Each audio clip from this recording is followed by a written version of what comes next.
Saludamos al Procurador General de la República, Jesús Murillo Caram. Procurador, gusto en saludarlo. Buenos días. Buenos días.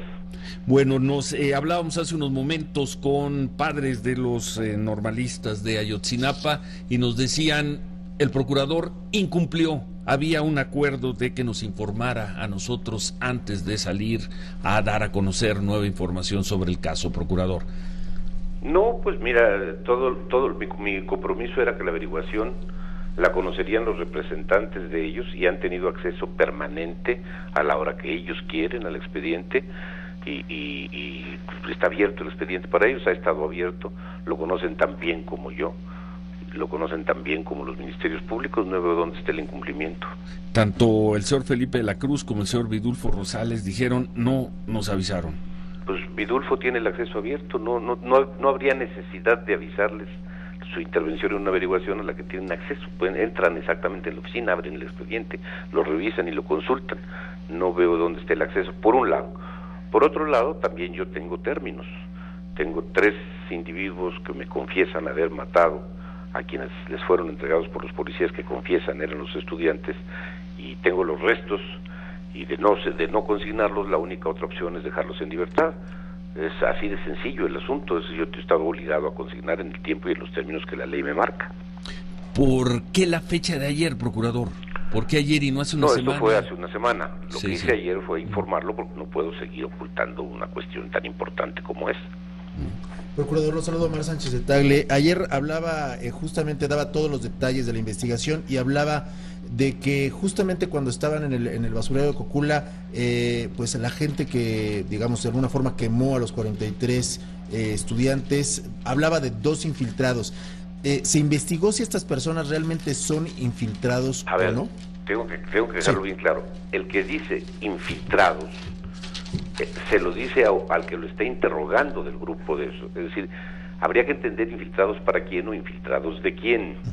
Por eso es que nosotros no le hemos dado todo el peso a esto, porque la investigación en ese sentido pues va a ser un poco difícil y va a ser larga, pero mientras no tengamos una idea más contundente, más clara. Mire, el secreto en esto es no especular.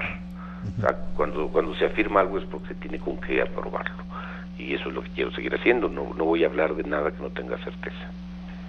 Bueno, ayer habló, procurador, de verdad histórica. Hay una parte de esta narrativa que no está contada.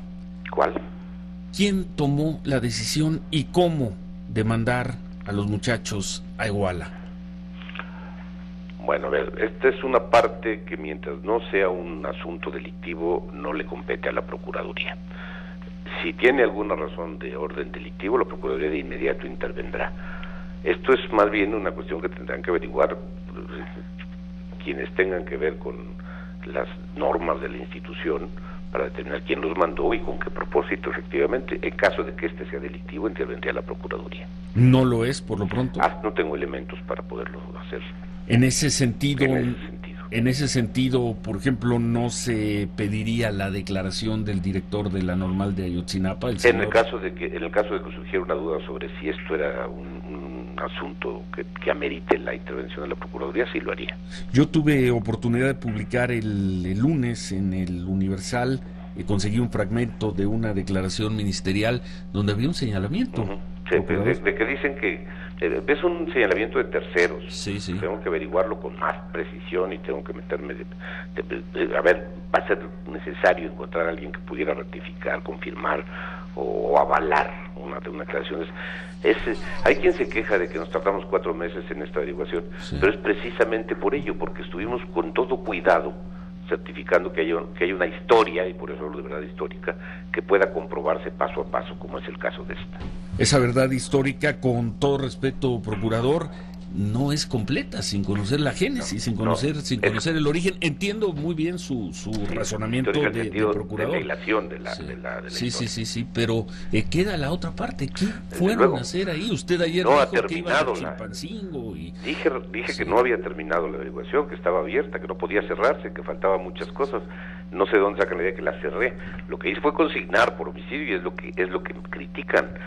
Yo no podría hacerlo de otra manera. Repito, o suelto a quien está confesando que mató, o lo consigno, no tengo otra alternativa.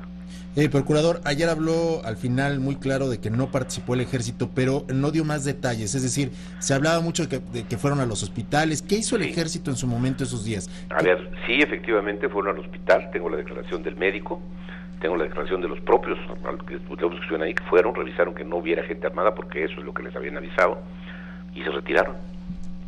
Los mismos muchachos que estaban ahí lo declararon. Ellos siguen diciendo que se burlaron de ellos, toda esa narrativa que usted... Suponiendo esa narrativa, ninguno dice que el ejército haya actuado para llevarse a alguno o para detener a nadie. ¿No hay una sola declaración ministerial en ese sentido? Ninguna, en lo absoluto.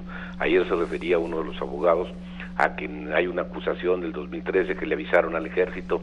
De ese tipo de informaciones se investigan y se manejan en la Procuraduría. El ejército simplemente las reporta y nosotros iniciamos la averiguación. ¿Se llamó a declarar a gente del ejército en esta averiguación? Pues no hay razón, no hay nadie que haya intervenido en nada en lo absoluto.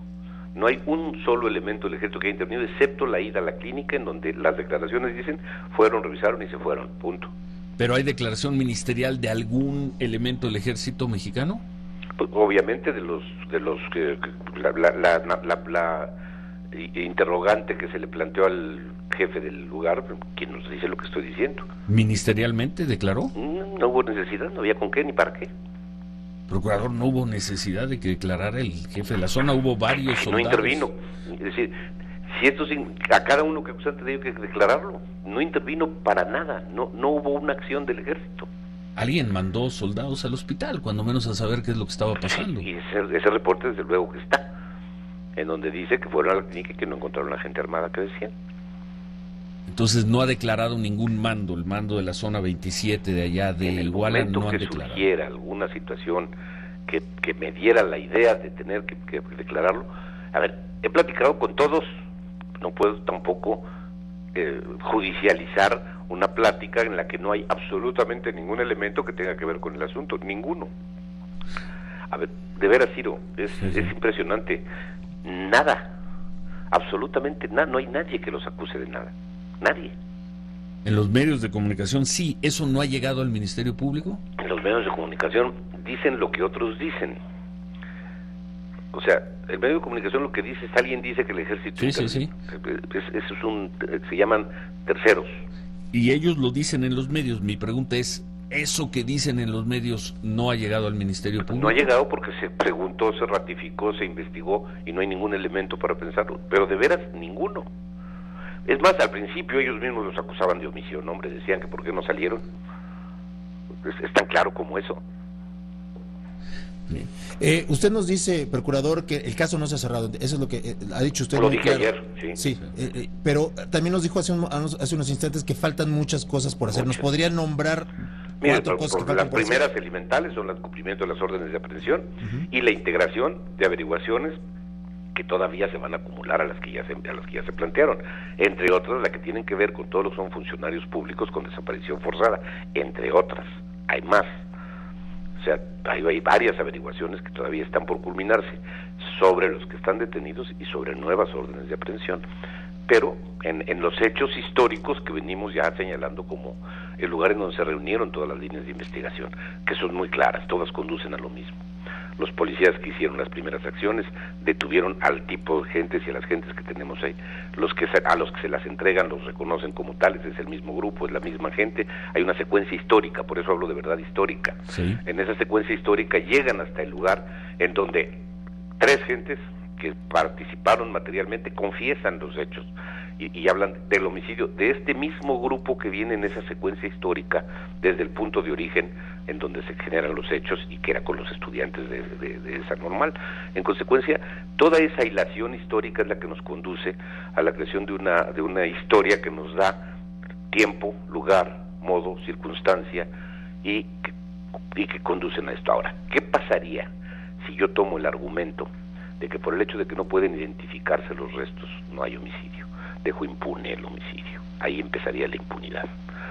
Entonces, el homicidio lo pruebo con todas las formas que la ley permite que sean probables. Y el hecho de crear esta prueba que se llama en la ley circunstancial, es decir, que suma las circunstancias y que las hace creíbles, eso es lo que está haciendo la Procuraduría en términos legales. Es una investigación de veras mucho más difícil que cualquier otra, pero está hecha y está muy bien hecha.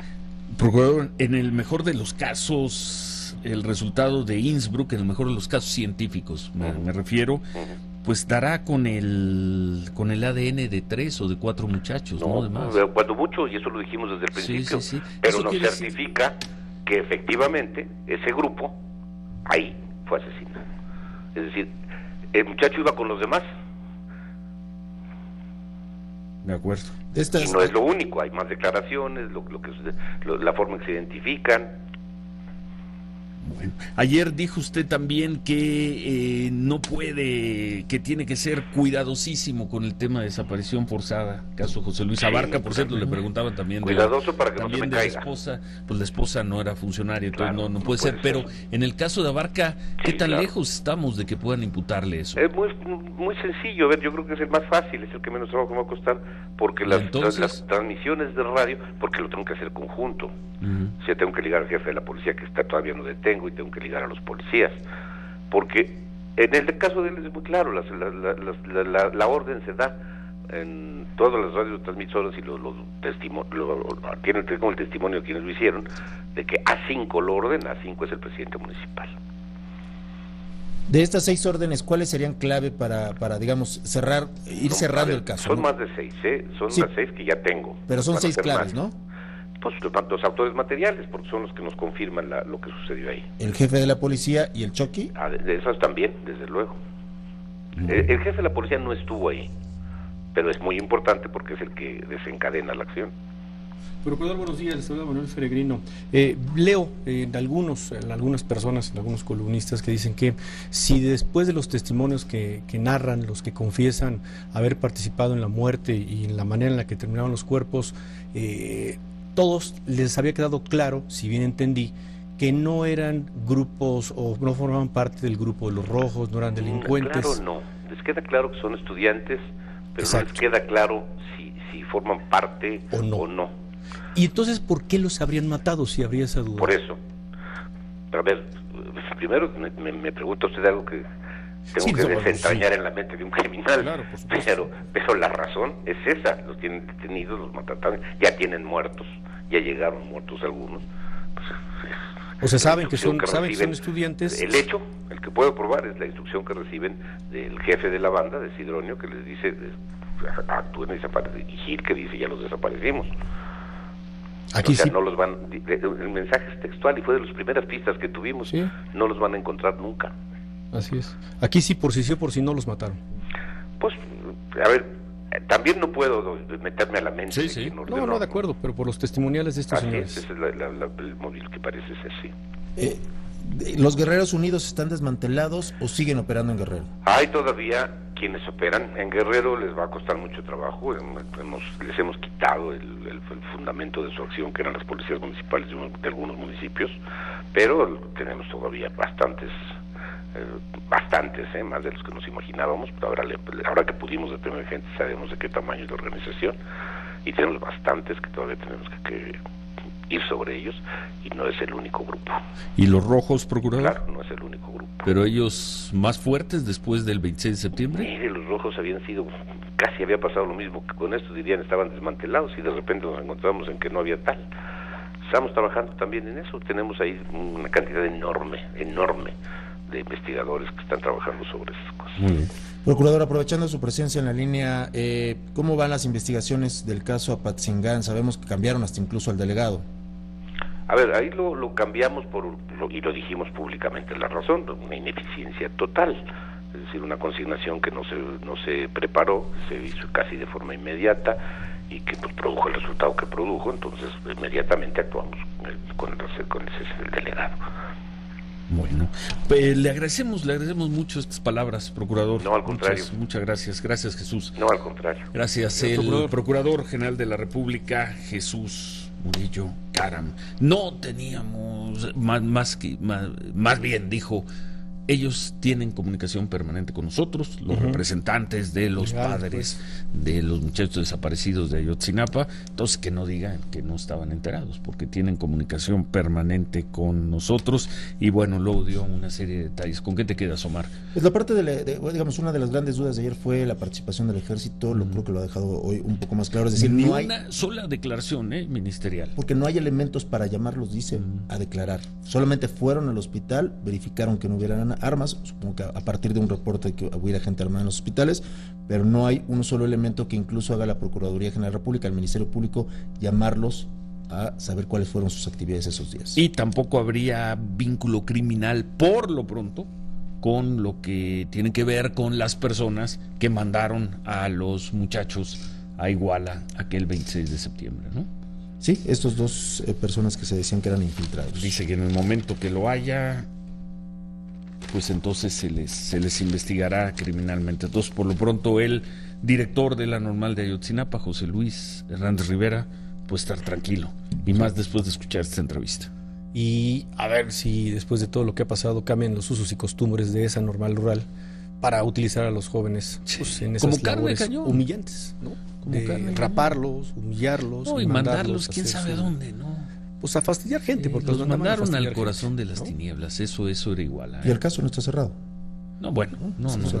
Creo que lo dejó muy claro. Ahora, yo sí insisto, no se puede hablar de verdad histórica si no se cuenta bien, sí, claro, y se define bien claro. la génesis, el origen, el por qué los mandaron para allá. Pero bien, la entrevista con el procurador Jesús Murillo Caram, creo que es la primera que das de la conferencia de prensa de ayer, estará en unos minutos completa en la página de grupoformula.com y también en nuestra cuenta de Twitter en unos momentos en @CiroGómezL. Son las 8:56, hacemos pausa.